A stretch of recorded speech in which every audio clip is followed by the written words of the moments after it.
Channing, right where you guys left off from last year, lots of goals in the back of the net, including 5 on Thursday against Troy, another 2. You having a helping hand in both of those match wins. What have you seen from this team through X number of matches as you guys move on to a final weekend of non-conference play?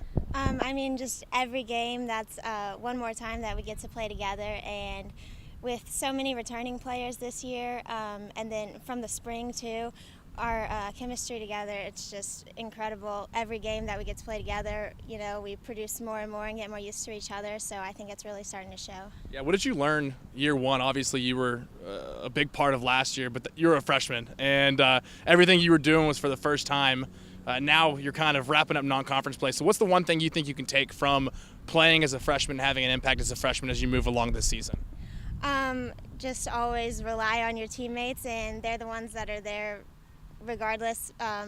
Obviously this year it took me a while to get going, so being able to turn to my teammates and have them pick me up every game definitely helped a lot. And so I think the more I've played with them, the more I've learned, okay, if I'm not putting it in the back of the net, we have 8 other players up there in the offense that can do it. So it definitely is comforting knowing that.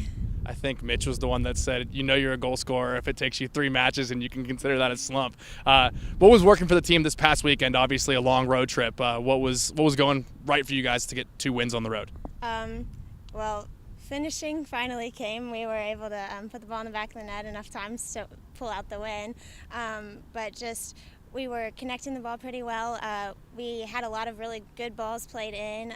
Our services were really good. MK is always really good at services, but we were finally able to get on the end of some of those, so that was definitely evident in our game. And then final weekend of the non-conference slate, FAU, UConn. What are you expecting from those teams as you guys go back on the road? Every game, as Matt always says, the most important game of the season is always our next game, so we got to come out every game like it's, a championship game. So.